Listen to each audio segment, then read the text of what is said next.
दोस्तों, आज नेपाल के एक टीम ने मैच नहीं सबका दिल जीत लिया है। यानी कि दोस्तों, ये पता चलता है कि भाई नेपाल के जो ये टीम है, यानी कि जब पहले ही टूर पे गया तो सबको लग रहा था कि हाँ यार, नेपाल में एक टीम में है कुछ प्लेयर जो कि गजब की बल्लेबाजी कर सकते हैं और अपना बल्लेबाजी दिखा भी सकते हैं। सच में यार आज वही हुआ। यानी कि नेपाल के जो असम और नेपाल बीच जो आज का फाइनल मुकाबला था, उस मुकाबले में यानी कि नेपाल ने इतना बड़ा बोर्ड लगा दिया, स्कोर बोर्ड पर इतना बड़ा रन लगा दिया कि भाई उसको चेस करते करते यानी कि असम के पूरे टीम ध्वस्त हो गया। इतना ही नहीं दोस्तों, मैं आपको बता दूं, आज नेपाल के जो कि सबका मन में सवाल था कि भाई आदी आलम का फॉर्म कैसा होगा, जो कि एक तरफा मैच चला है। यानी कि ऐसा एक टाइम भी नहीं लगा कि भाई नेपाल इसमें हार सकता है। यानी कि एक तरफा, अब देखो मैच जब से स्टार्ट हुआ उसी वजह से यही लग रहा है कि एक तरफा मैच हो रहा था। यानी कि अगर बात करें शुभम कांस्कर की, तो भाई गजब पारी खेले। यानी कि नहीं यार, बंदा है उस लायक। यानी कि 26 में 41 की पारी खेलकर सबको बतला दिया कि हाँ यार, फिर हम वही अंदाज में है। यानी कि मैं आपको बता दूं, शुभ कांसर की आप नहीं जानते होंगे, तो वो हैं जो कि 18-19 तक वो मैच खेल चुके हैं। यानी कि सीनियर टीम से ओपनिंग कर चुके हैं, वो बल्लेबाज है। यानी कि आदी आलम, भाई सबसे बड़ा सवाल था कि आदी आलम का फॉर्म कैसा होगा, किस तरह का होगा।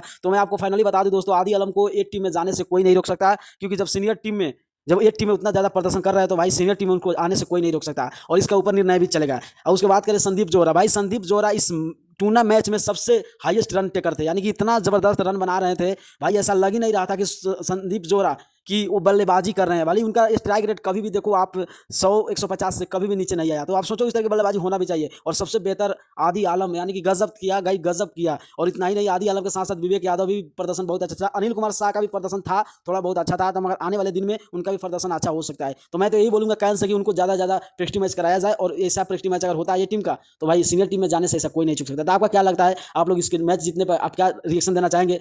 आप रिएक्शन जरूर दीजिएगा।